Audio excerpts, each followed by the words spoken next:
What's up, guys? This is your girl, QueensGrindHarder, a.k.a. Queen Taylor, and I'm here with Tidewater Waves. Shout out to the Queen. So, yeah, we'll get right into it. How'd you get into music? Wow. I've been into music basically since I could talk because my mom sings and my dad sings, and let my granddaddy tell it, he used to write music, so it's just naturally in my DNA. Okay, dope. So, did he, how far did he go in terms of the music? My grandfather? Yeah. Well, a lot of people in my family had like the musical gift. So my grandfather, he kind of like played the back with his music and turned it into like literature. So he turned into an English teacher and all of that. Yeah, okay, giving back to the community. Yeah, instead of turning into a music artist, he just was like, I'm a good teacher and a good writer. Yeah. So yeah, he did that. Okay, a lot of people don't do that. A lot of people are like real selfish with their gifts. But that's dope that your grandfather, turned that and, was able to give back to the community. Yep. Yeah. So, yeah, tell us a little more about yourself, though. Who is Queen? QueensGrindHarder. Okay. All right. So a little bit about me. I have been a part of Virginia's industry for a very long time. Before it was music, it was nails and hair, because I've been doing nails since I was 17 in an actual shop where people could see me, and I was in high school. So that was me being a part of the beauty industry. Shout out to me, 12 years of nails now. But I always wrote music with my brother, because my brother, he was always rapping, but I knew that I could write books and songs and poems and all of that, but I never really progressed my music young. It took me a while. It took for me to get some random beats from my homeboy Torn.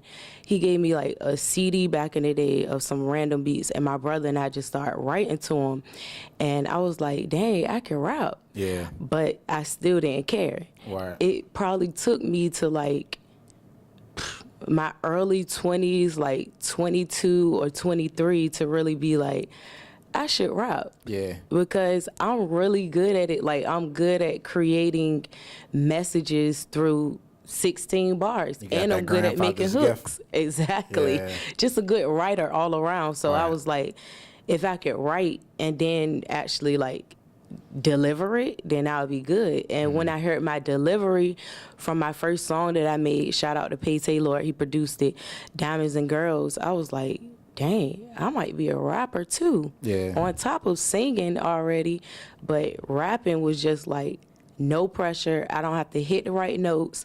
I just have to say what I need to say, and it needs to make sense. Yeah. So. Well, sometimes it don't even gotta make sense. Sometimes it don't even have to make sense, but it still makes sense. Exactly. Yeah. Full circle. It's crazy. Yeah. So where you from? I'm from Portsmouth. Okay. Shout out to Pistol City. Where am I looking? Am I looking over here? Oh, wherever am I you looking want at to. you? Yeah. All right. Go back and forth. All right. Yeah. But yeah, I'm from Portsmouth, Virginia. Shout out to Pistol City. I love you. Okay. Word. Yeah. You love the city. So yes, how did that how was that an influence in your upbringing in terms of your music, just you as a person? Okay, so I actually lived in Chesapeake. Shout out to Southwestern, Chesapeake, Airline Boulevard, all of that, because I lived in Chesapeake and went to Southwestern Elementary. So first, from kindergarten to the 4th grade, it built character because I lived in the same neighborhood as my grandmother, my aunt, and my uncle. And it was just a family-oriented neighborhood. So my mom, she actually worked in a hair salon 2 seconds from where we lived, and I just loved being in a community. Once we moved in the 5th grade, I really didn't like being in Portsmouth because we moved to Portsmouth. Portsmouth was a little more rough around the edges because everybody was basically free to do what the hell they wanted to do. Right. And I was more sheltered, so I was getting picked on when I got to Douglas Park in the 5th grade by people that didn't look like me, and I just really faded that back in Portsmouth schools. But my mom, she noticed I really wasn't being myself there. So she removed us from Portsmouth schools in the 5th grade, and I actually went to James Monroe in Norfolk. So from there, I lived in Portsmouth, but I went to Norfolk Public Schools. I'm sorry, Norfolk, but we did do that with my aunt's address. So you claiming the whole 7-5? Basically, I love Portsmouth because that's where I live. That's where all of my family is. That's where all of my roots are. I see Norcom High School. Like, my family actually made that school. My granddad attended that school. He actually went to the new school and was an English teacher there for over 40-some years. He was an English teacher. So my family has made a big impact on Portsmouth. So I freaking love Portsmouth and all of our business there. But Norfolk, Shark City, it taught me a lot about people in general. Portsmouth was more family oriented, so you didn't really have a lot of people trying to trick you and lie to you and fuck you over. But getting into Norfolk, it was rough. I stayed in fights. I was smaller. I had longer hair. I had to link up with some real bad asses for them to be like, look, nobody's gonna pick on you and you gonna fight. And then I ended up just like, yo, I'm strong. Yeah.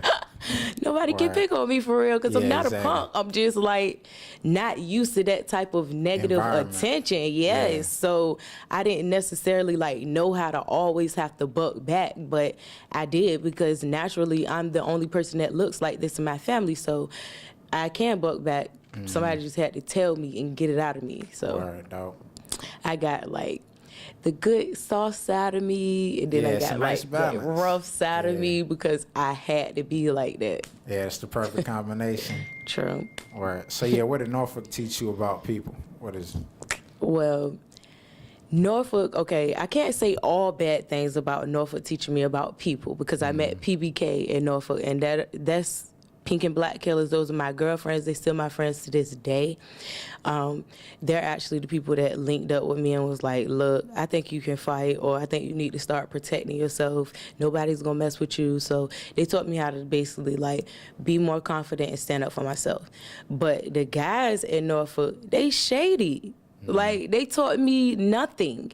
I freaking looked at some interviews with I cannot think of this guy's name. He was like, I have a lot of homegirls that I never tricked into doing nothing because I saw their full potential.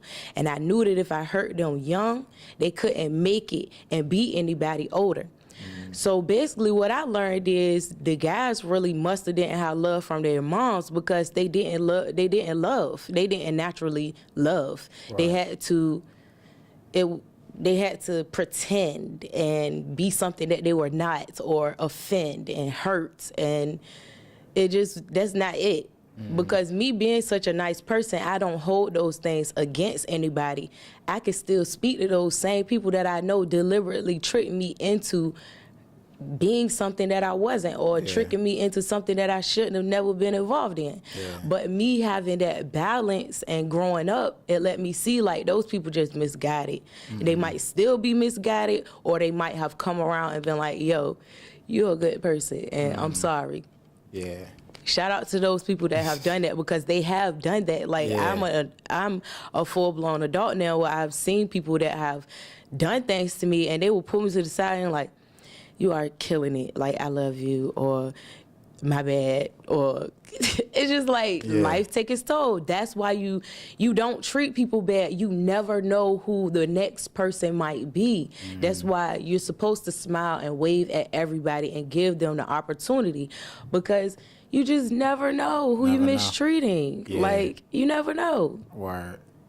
So how'd that translate into music, with you being a young woman getting into the music industry? You were learning those lessons. How did that help you? Okay. Yeah. So basically, it just helped me be more reserved and not be so nice, because my niceness was being taken for weakness. It really was weakness, because I was naive a little bit to situations I shouldn't even have been in for real. The people crazy. They'll put you in any type of thing because they have been through anything. Yeah. So they would just throw you in the lion's den and try to look at you and like, oh, look at you, look at you. But really, like, it translated into me creating Diamonds and Girls because I ended up finding myself knowing that, oh, dang, I'm super valuable. I've always known that I'm valuable, but now I'm dealing with somebody that financially treats me like well. And I'm doing whatever I want to do, but mentally it wasn't good. So you never can get everything you want. Yeah. Like, I was like living the life that nobody knew about. So I started writing music because social media was cool and it was big, but it really wasn't like Instagram. Like, Instagram was instant, but it really wasn't like that. Now it's more like, let me see this person's life. Right, yeah. I need to see their life. Yeah. If the life that I was living then when I produced Diamonds and Girls, I would probably have like 150K followers and all of that crazy stuff because I actually was living a real extravagant life. And I liked it because Yeah. I'm fancy. I work hard for everything I've ever had, so I needed another turn in my life. So if anybody like knows any of my old music and they hear it, it's all real. Like, anything that I've ever talked about in the music, it's really experiences that I've been through, like that Yeah. I've done. I did everything that I put on my last project because that's what I was doing. And then I had some real like life-changing events in my life that made me like produce different type of music. Like, I met Erykah Badu, Dope. and Is she one of your was- inspirations? yeah, she Okay. was sitting right there and I was sitting right here, like literally. That's what's up. And it was probably like 50 people in the room. And she didn't care about people that just wanted to say, hey, how you doing? Like, she cared, but she said it. She said, this is an open session where you can ask me anything. Yeah. You don't need to have your phone. Don't document it. Just talk. It was like 4 people in the front that just kept her going. And I was one of them. And I could not pick her brain. Like, Yeah, you got she to. was a MC first. That I didn't know before she said she created talk singing because she's not a singer. So I was like, okay, me being a singer and an MC, I had to ask her certain things. I had to ask her certain things like, does she really like all music? Because her being so conscious, she might come off as a person that doesn't like music for your ass to shake. Yeah. You don't want to be in a club and it's an Right, and Erykah bold Badu about song. it too. Yeah, she'll tell you. So, Yeah. Lil Miss Ratchet ended up telling me, like, Queen, I'm gonna believe you off of you. Like, if I believe you and your lifestyle, I'm gonna believe any music that you put out for me. So I need to shake my ass. I need to be able to think. I need to be able to cry. I need to be able to go through all of the motions of music if I believe in you. With her saying that really like helped me get out of my reserve box because my first tape, I actually lost it. I wrote the whole tape in a journal and it was lost to the wind. I think somebody took it. It was that deep. But the second tape was more hip hop and raw. And then like the music that I have hidden and tucked away is Erykah Badu. And then when I talked to her, she just was like, look, you got to give me everything. Yeah. And I just, from that point on, I was like, I can no longer pretend as if I don't curse or I don't dance or I don't have a sexual side or I don't do this, I don't do that. I'm always thinking like, at first I was like heavy into Christianity because my grandfather is a pastor, and then I was like going to classes to also become a pastor myself, possibly. And I had told myself, I was like, you can't even put out album covers that look like that. You can't even put out music that sound like that. You can't. So that held me back for a real long time. It delayed my career a lot because I've always like been too judgmental on myself. Yeah. But now it's just like, You just free. I have to do whatever. Word. Like, I have to just totally expose them to me, whether they like it or not, because that's not what it's about. It's about me being me. Or so what really got you on that? You said you were gonna be a pastor. Was that really a passion of yours, or was it like really more family influence? Well, it's in my DNA, but me being a good teacher and I'm a good leader, and not just because I Writer, said, speaker, all that. Yeah. it just all falls into place because I want to educate, and I don't want to educate the people the wrong way. So I was trying to figure out all the right ways. Christianity is a way to teach you loyalty and discipline, but it's not my ultimate focus on where I want to go, as far as like educating my flock, if it gets that far. I don't want them to be just like, submerged in a book. I want them to be submerged in several books. I want them to learn, because when you learn and expand yourself, your energy is open for more. Like, you're getting more. You're going to get more. I'm going to get more positivity, or either more education, because that's what I'm seeking.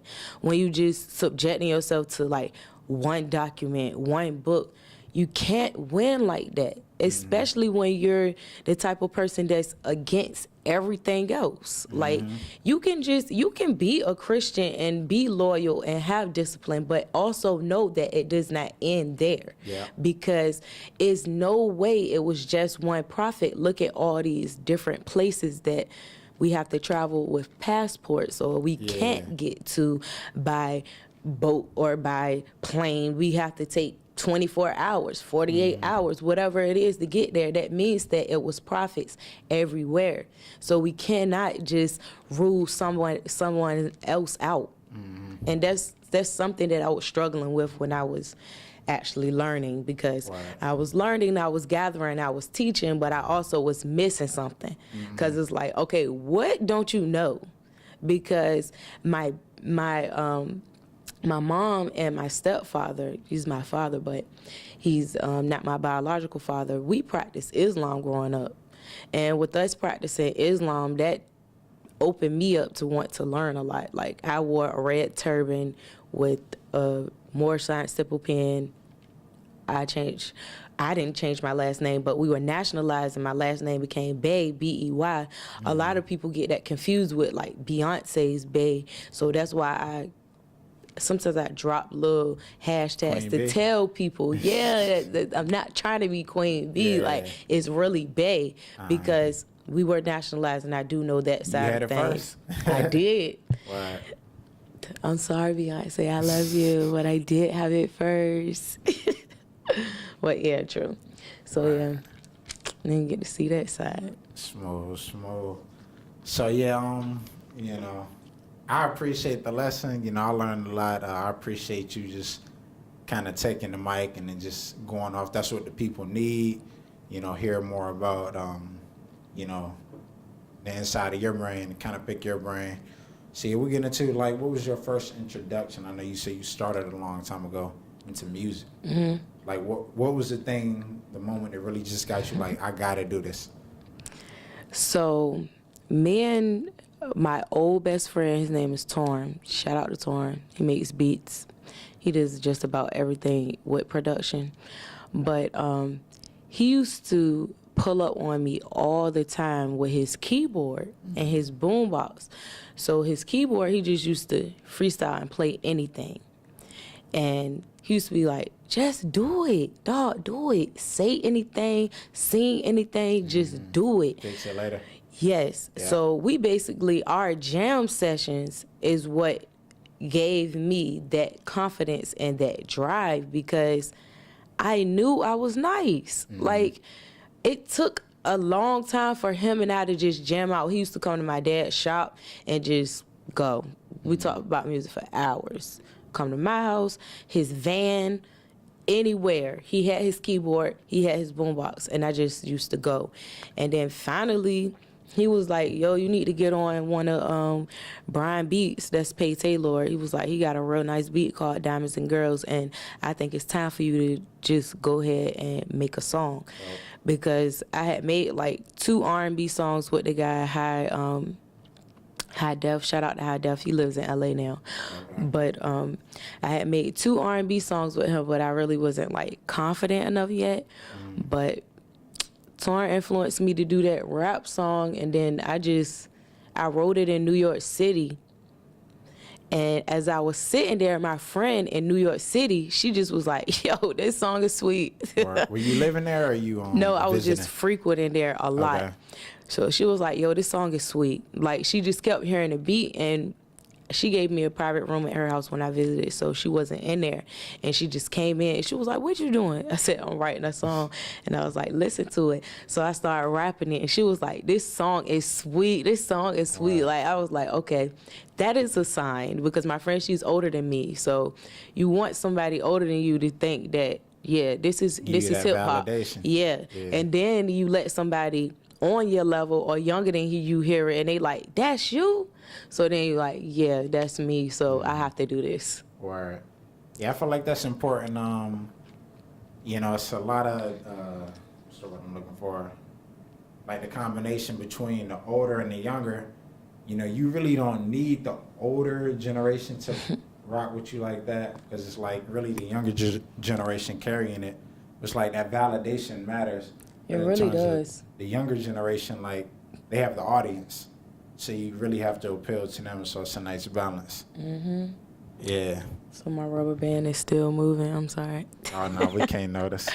Woo! But, yeah, I thrive off of that, because personally, I don't like a lot of female MCs that don't care about the older generation and the younger generation and in between. I'm not feeling you, because if you don't respect what came before you, how in the hell can you be of an example for the people of now? Because you don't know about the people before you, or you don't even honor it, because you have now like scooted them out of that particular spot that they used to be in, but not necessarily dethrone them. So you want to continue to show your support, or you want them to care about your music. You don't want them to hear your music and be like, turn it off. I don't want that, because I want my parents to listen to my music. My parents love hip hop. So the last thing I want for them to do is say that, oh Lord, she don't know what hip hop is. I like to hear my dad say, y'all have mastered hip hop. On a DJ level, on a beat level, on an MC level, y'all have mastered hip hop. That's what I want to hear. I do not want to disappoint them nor disappoint myself. And then I'm in this phase with the younger generation where I feel like I'm always battling them, because they like a lot of stuff that I don't want them to like. Yeah. But it's cute and it's cool, so who am I to stop them? Yeah. Word. So, Shit. yeah, you talk a lot about that. So why should people listen to you, whether it's the older or younger generation? Oh, God. First of all, I'm your self-proclaimed queen of the 757. And it's not just self-proclaimed off of nothing. Do your fucking research, like, period. Like, I've been out here a long time grinding. Queen's been grinding harder for a long time before I even took that hashtag and branded myself. Like, I have always been doing things from my sewing machine, putting out projects with my sisters, like, supporting people in their events. I was just talking about how I used to buy hats from Snapback Lane, shout out Snapback Lane, wholesale, for a couple of dollars. The owner, he's smart too. He's a real good hustler. Shout out to you, Peter. Like, he taught me a lot of stuff too, because it's about building a relationship with people. So basically, you building relationships with these people to one day put you somewhere. And I actually learned a lot from where I came from, and I love it, because he put some drive into me. Each person that I connected with put an extra drive into the QueensGrindHarder brand, because they let me see that my hustle is not gone unforeseen. Like, they like, okay, well, if you don't have all the money, then I'm gonna write it down. You just give me the bread by this time and this date. That taught discipline. Like, that put me on a different level. Me doing nails for 12 years, that put me on a different level. I learned from Vietnamese women when I was 17. That's crazy. My mouth is crazy. Like, I walked in zeros, Berkeley. Shout out to Berkeley, because Berkeley raised me in Norfolk. Wow. I moved out there when I was like 15 years old, and it taught me a lot. So I walked in the zeros. That was my first job. I was like, hey, I need a job. They were like, you like 12 years old? I was like, no, I'm 15. Come back when you're 16. My birthday was in 2 weeks. I walked right back in there and said, hey, I need a job. They gave me the job. The next thing that came up was Athlete's Foot. A couple of my friends worked there, getting good with Athlete's Foot, start buying shoes every 2 weeks. The nail salon popped up, started going to get my nails done over there, and then I started like saying little stuff. Y'all need to teach me how to do nails. I wish y'all would teach me how to do nails. Teach me how to do nails. The girl was 23. She's gonna teach me, like, because at 23, I tried to give so many young girls the game because that's what you do. Somebody gave it to me. That's why I'm so easy to love, or it seems like I'm fake when I show my love, because I have been given so much, so many precious, priceless things that I'm willing to give them to somebody else, but you have to be willing to receive them. So when she gave me that opportunity, she was paying me $200 a week to come there after school. I was going there after school. I didn't know how to do nails. She taught me how to do nails, getting $200 plus people tips. Then I graduated levels. That's 12 years of nails now. Like, and I take pride in perfection. Like, I have a son. He's soon to be 10 in December. Like, I'm not a slack as a parent. My boy is smart. He's responsible. Like, he has made music. He went to Pharrell's camp this summer, and they shout out to Pharrell. That was fabulous. Yeah, they did 757 Legend. Yes, they did coding. They worked in GarageBand. They used iPads, so they learned like every single thing you needed to learn about an iPad, and they learned how to actually construct beats. Like, he was really coming home like, yo, I need to borrow your iPad. And I was like, listening to him. I was like, did you make that? He was like, yes, I did. I said, no, you did not. Start it all over. He was like, I sampled this, and then he put it in the program. And I was like, oh my God. And he was like, and I added all of this. So I really loved that, because it kept him, like, they did actual schoolwork too, and they also did that type of work too. And it really like helped him a lot, because he's going to the 4th grade. So you want your kid to always be ahead of the curve, right? Yeah, for sure. Sure. Yeah. Speaking of Pharrell, let's talk a little more about your, if you have any Virginia music inspirations, 757, or just in general. Well, Pusha T is a tourist like me, so off rip, he gets love from me just by being a tourist, and then he's from Virginia. So, but Malice, I've seen him a couple of times recently, and each time has been a very good encounter. And then I watch his live, so I connect really well with him simply because he speaks a lot, like, to be heard. He doesn't it's not like hidden in rap. Like, I love Pusha T as far as like his music and him rapping. That's dope. Like, sometimes I drop bars, I'll be like, yo, this Jay sound like Pusha, like, cause he goes hard. But as far as like preaching and teaching, you know, Malice got my heart in that department. Definitely. And then he's always on his live still teaching, and I like to listen to a lot of the lessons and actually talk to him. He actually reads the comments and responds back to people and the active people on his page. Like, he keeps contact with them through his live. I like that. That's dope. Missy, I just wish her and I could connect, because she's from Portsmouth. Her and my stepdad had a dance group.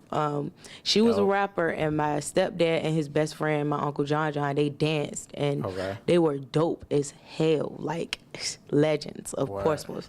And my dad, he always said, like, you'll make it as long as you don't stop. Like, Missy made it because she never stopped.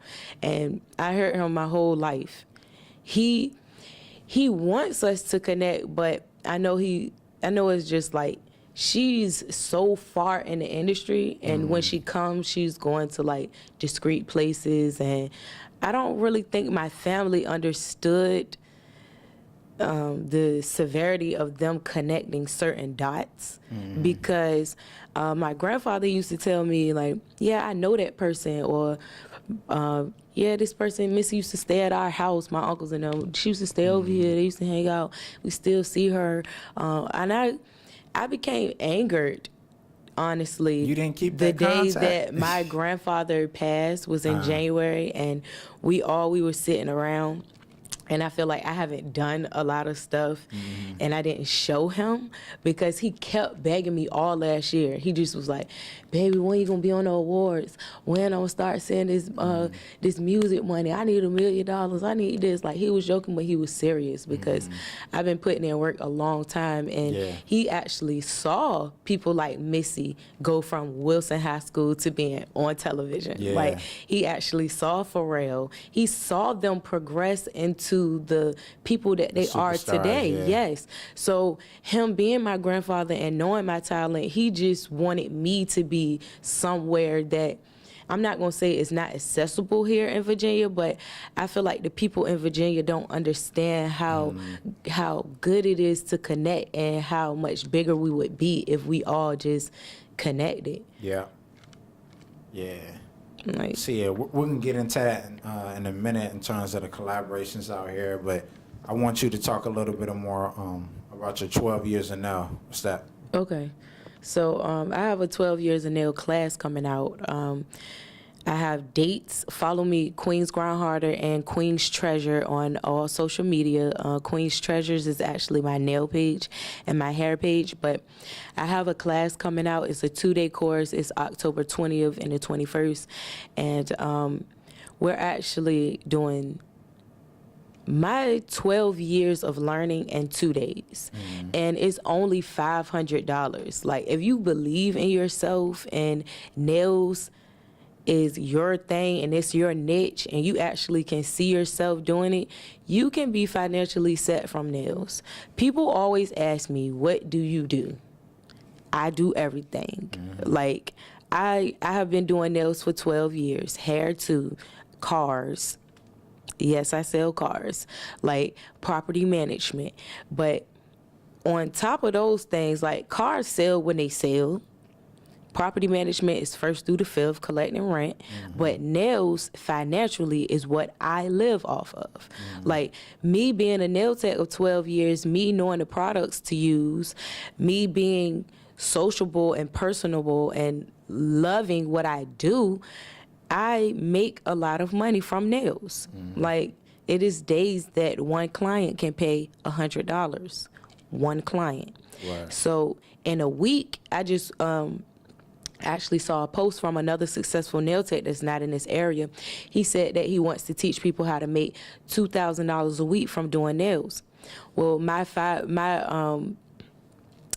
12 years of nails class, a part of it is business 101 because I do well with budgeting.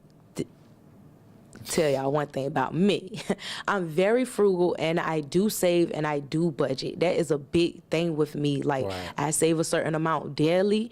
I make a certain amount daily. I'm becoming more strict on myself on how much I have to make daily to meet needs and go past needs. Like, I'm very strict on myself financially because I cannot be broke, and I'm the type of person where I want to put everything on my back, especially my family. So I have to put myself in a financial situation where everything can just work out. Where 12 years of nails, that has worked out for 12 years. So do you change it every year? Like, no, this year, 13 like, years of nail? No, it's going to be 12 years of nails either way. Like, I've stuck with that name. Like, 12 years of slave made me think of it. I was like, yo, 12 years of nails. I've been doing how long nails. has it really been? 12 years. 12, okay. It's been 12 years this year. Gotcha. So I just named the nail class 12 years of nails. But I might change it every year, but 12 years of nails, it catches. But I want to teach all my aspiring nail techs, or either my nail techs that just had no training for real. I want to teach you all one-on-one how to be a professional and to actually get this money when it comes to doing nails. You do not have to sit down and do a set of nails and get $20. That does not have to happen. The Vietnamese people have cheaper prices, some of them, because some of them have amped it up. But some of them have cheaper prices because they use a really cheap product, powder, and the liquid monomer. The monomer is hospital monomer, and it's not safe for nails. But you don't know that. So you're going to keep going there and paying $25 to get a set of nails done, and it's harmful. Versus you can go to your black girl that does nails. Shout out black girls that do nails because they love black girls that do nails. Like, it's a page that that has a lot of following, and they recently just shouted out my nails. So really, like, we need to support each other. Black Wall Street, I'm big on that. Like, I did a fashion show like 3 years ago. Shout out to Queen Janelle, my friend. She always gets me to host her events. But I actually spoke on Tulsa because a lot of people don't know that Black Wall Street was the first Holocaust, because everybody's just trapped in the history that they give us. But if we dig a little deeper, we can find out a whole lot about ourselves and know that we actually had Black Wall Street up and running, and it took a whole year for $1 to leave our community. That means nobody was broke. No business was starving. But yet we're in this area, and people will go to the mall first. Yeah. Yesterday, I had to pick up some last-minute things for my son for back to school, and I actually, my meter was to 203, and I actually, my friend, Twin, he's not a big friend, but he's a friend through the industry. He just opened up a store at Military Circle. So I said, go to the outlet first or go to Twin first. I said, black owned, duh. So I went to Twin store first, let my son buy something from there. Then I took him to the outlet because it matters to me that I support other black businesses. I want them to support me. I want them to bring their daughters. I want them to bring their wives. I want to be able to service them, but I have to let them see that I care about them financially because we have to. Yeah. Word. That's dope. That's dope. Yeah. Also, we'll get into your other brand. What's Feed the People? So Feed the People is, I run that through a nonprofit called Beautiful Nation. It's sponsored by a friend of mine, T. Lee, and he's had that for over 10 plus years, and he's been doing things like sending kids to school with school supplies and hairstyles and things like that. So I got involved about 4 years ago and just started, like, I had been sending girls to prom for over like 6 years, like small things, doing their hair, collecting dresses, collecting shoes. Then I just was like, look, that makes a difference, but get into something bigger. Thanksgiving. It's so many people that don't have anybody. I'm a documentary type person, so I watch so many documentaries. Right. I found out that one of the highest reasons why people are homeless is because they don't have family. And the family that they do have might have passed away. You never know why people become homeless, and they just have nobody else to be a crutch and lean on. So Feed the People, I wanted to feed people for Thanksgiving. So I called my mother-in-law, and I told her, I said, hey, we want to feed the people for Thanksgiving. She said, okay, we're going to cook. So I said, all right. She cooked up all the food. My friend donated the building. I got about 20 sponsors to donate from $50 to $100.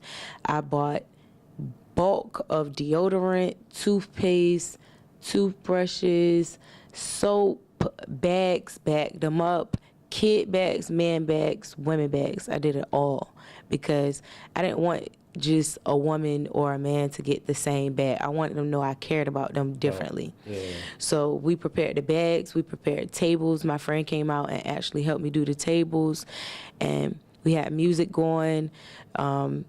Mike Hall, he came out with the saxophone, serenaded the people from outside and brought them in.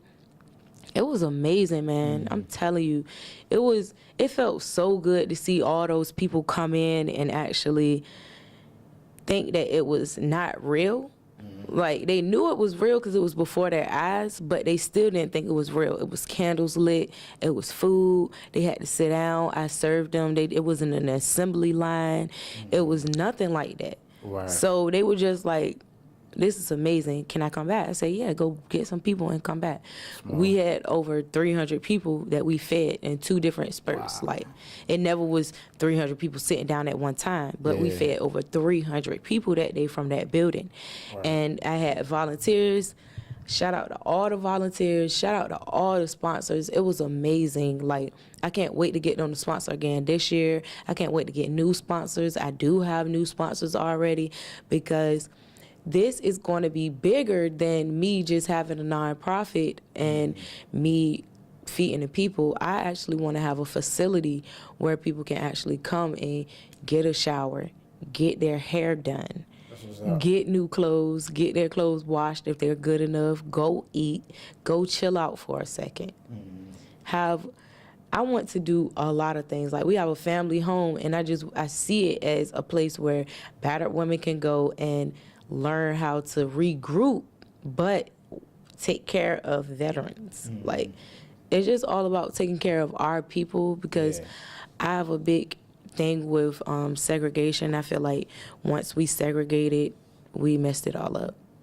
Because just in terms of empowerment, yes, because we had our own everything, so it put us high.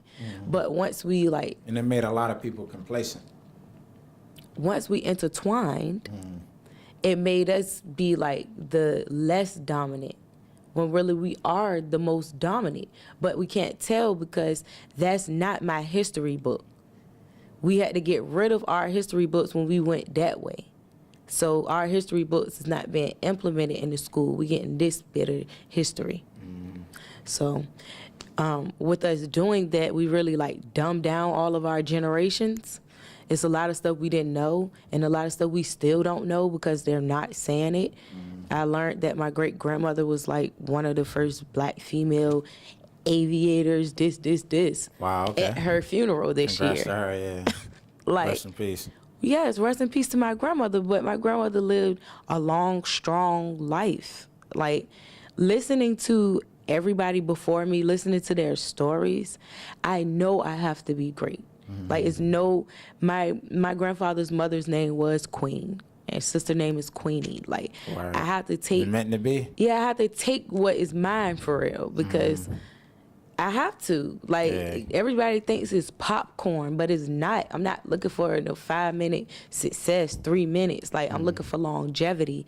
Like, I've worked with my favorite rapper before. He asked me did I want to be signed to his label. Word. And I said, no, I want longevity. Who is that? You want to disclose that, or is it secretive? It's not secretive. Everybody know I work with Boosie. I work with him in Atlanta. I work with him in Virginia. Or any relationship that I've built that I feel like industry-wise, I still have it. Like, I met Honorable C-Note, Mike Will.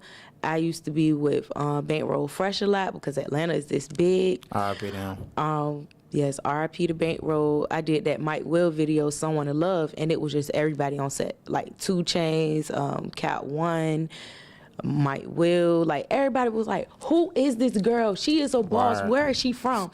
I was so shy and like scared when I was in Atlanta because I was dolo, and it was just something new. Industry video shoots, like they just posting on Instagram, they need people and it's paid or unpaid. They don't like you, so you just sending in emails of how you look and they hitting you back and giving you the address and you pulling up to every type of scene. And when I first worked with Boosie, it was so ironic because I was one of the people that was like free Boosie the whole time while he was locked up. I missed him a lot because I was like a R&B person until my brother gave me a Boosie CD. And he gave me the CD and it broke me. Like, it broke down a lot of things in my mind that I would never be able to relate to on a niggerhood level. But knowing a lot of niggas that are not men, because they not men yet. Boosie was a nigga when I first got introduced to him. So I got to hear a lot of ratchet nigga stuff, and I fell in love with that. I loved it. Like, it's like good girl gone bad type shit. Like, I really was like loving it. And then when I got to Atlanta, I worked in Trinidad's James store, and Boosie came in that store. He moved to Atlanta right after he got out of prison. And no, I didn't. He fainted. You fainted. Yeah. But nah, he came in the store and everybody saw it because the way our store was set up, like everybody hung out in there. Shout out to Jug God, shout out to Cam, shout out to fucking Civil Rights, shout out to who else used to hang in there? Rory. Shout out to Josiah. Shout out to everybody. I fucking love Alabama Street, Legend, Barbershop. Like, Legends taught me a lot, but Genza taught me a lot because Trinidad actually became very famous from All Go Everything. Wow. And all those people that were actually in there were his friends. And they were young guys that were not clout chasing, that wore dirty tennis shoes and ripped jeans. Like, niggas you would not know that are really mean something in Atlanta. Young guys that are impacts. Like, the guy Rory, he used to hang out in Gainesville, and then one day they just was like, yeah, Kanye flew Rory out yesterday. Wow. And I was like, what? What have I got myself into? Like, seriously, when I moved to Atlanta, I got exposed to a lot of things. Like, I got exposed to real live industry and money. So when I met Boosie that day, I was more scared on the inside, but I knew because they were already introducing me to a life that I had never lived before, telling me about all the celebrities they were around, showing me all the celebrities. Some of their sisters were celebrities, like Disney stars and stuff like that. So Virginia really was lacking, like, to me, because we didn't have any, like, superstars outside of Pharrell, Pusha T, Missy, Malice. Khalees used to be here too. Shout out to Khalees. I freaking love Khalees. She used to be here with Pharrell. But we didn't have people that actually, like, still stayed in the area and still, like, local and hanging out with their local people. So I never really got to see that. Everybody was just, like, at their highest point by the time I paid attention. So I really, like, saw him and was like, damn, it really is Boosie. My brother really introduced me to him, his music, and I really like him. Like, I really care for him. He came in instantly. He was drawn to me. He only wanted to talk to me. All the niggas in the store speaking to him, he was just not talking to them. He made conversation with me. As he was leaving, he stared me down a lot of times because what? When a man sees a beautiful woman, he is supposed to make it known. Like, he either supposed to say, you are beautiful, or he's supposed to make you feel like, you doing something to me right now. So basically, that's all he did, unspoken words. And when he was leaving out, he stood at the door, and he was just like, shout out to Swag, because Swag, soon as Boosie closed the door, the whole Gainesville went crazy. Wow. They were just like, Queen, what you doing? He wanted to talk to you, Queen. He want to talk to you. Like, he just got out. I know you his type. Like, talk to him, Queen. Go talk to him. So I just was like, no. Like, I'm not a rapper girl. Like, I ain't know about being with no rapper. What? They got plenty hoes, plenty bitches. All they want to do is fuck. Like, it's not that. Like, I can't do it. So it just was like lost in the wind. And then once I learned more about being in Atlanta, that you just rub elbows with everybody, I was okay with it. I was like, shit, I've seen him again since then. Okay. It's cool now. Like, I just kept running into people like Fab, everybody that frequents Atlanta. I'm not gonna sit here and try to name everybody because I lived in Atlantic Station, and then I lived in Zone 6. I lived in Atlantic Station and was out there with all the popular people, and then we needed to get somewhere bigger, so we had to move from that little ass spot we was paying all that money for in Atlantic Station to Zone 6. Wow. They made a gated community, changed these apartments, made them look new. Trick everybody, making us think that this is just something. Boy, we was smack down in the middle of Zone 6. So I met this guy named Pedro. Shout out to Pedro at the Texaco. It's all in my music. Like, if niggas really listen to my music, this shit is not fake. Like, I met Pedro at the Texaco because I needed some weed one day. And I was just there like, I know somebody got some trees up here. So I was just looking around. I was like, Niggas was looking at me like, she better not be the police. And then they just started talking to me. And off a rip, you know, I'm not from the hood, but I'm hood though. Like, a lot of my people from the hood, I can get down and dirty, so, and I can relate. And my conversation is good. Then his aunt owned a barbecue spot. I had to start eating over there, going over there, hanging out, talking to him. He started telling me all the stuff, where Gucci used to live. Shout out to Gucci, because you lived in my building, you and OJ the Juice Man. They lived in the building, the tallest building on the tallest hill in my neighborhood. Pedro told me that. He didn't even know where I lived. He just told me Gucci and OJ the Juice Man used to live in the building that's on the tallest hill, and that's where I lived. Wow. So that shit put something else in me too. I was like, yo, I live in Zone 6 off of Boulder Crest. I fuck with Gucci, But it's just me being a MC and getting all of this Atlanta culture. It was just building something in my character. It was teaching me something different about myself. Like, girl, you got it. Like, people like you. Like, you don't have to force yourself on people. People actually come to you and make moves. So I just, Lord have mercy, like, I learned a lot in Atlanta. I learned a lot of good stuff in Atlanta. Shout out to Antonio Brown, because he really took me under his wing too. Not the football player for the Steelers, even though I love the Steelers. My friend, his name is Antonio Brown. He has a level 13 clothing line. He has a verified check on both of his accounts. He's like that in the industry. He actually sued Louis Vuitton because they stole one of his shoe designs. Right. Okay. And he won. Shout out to you. Oh, yeah, shout out to that. Yes, like, those are the type of situations that I needed to hear and be around to see that, boy, it's levels to this shit. Yeah, like, people think going to the mall and posting a picture is something. No, my boy is suing Louis Vuitton. Like, Yeah, own them all. what? Yeah. Like, that really just, I always been like a little baby boss, but that put me somewhere else because I could really hold my own. Being a nail tech and a hairstylist and being a hustler, like, Atlanta showed me, like, girl, you really hold your own. And you did it from Virginia. Virginia, I love Virginia. Virginia made me be a hustler. And it made me go to Atlanta and show them, like, it's no slacking over here. You have to be top at your game, whether people are connected like they supposed to be or not. Individually, I shout out everybody in Virginia because everybody has a strong grind and hustle. But I'm just the queen because that is what I took. That I took that name and said, I'm the queen of this area, not trying to say nobody else is the queen of this area. Everybody is a queen equally. But from all the things that I have done and put forth, I deserve to have that name. And that's why people do not cut me short of calling me queen. Right, for sure. But yeah, hey, I appreciate, I'm sure the viewers appreciate all the stories, information you dropped on us today. Jules.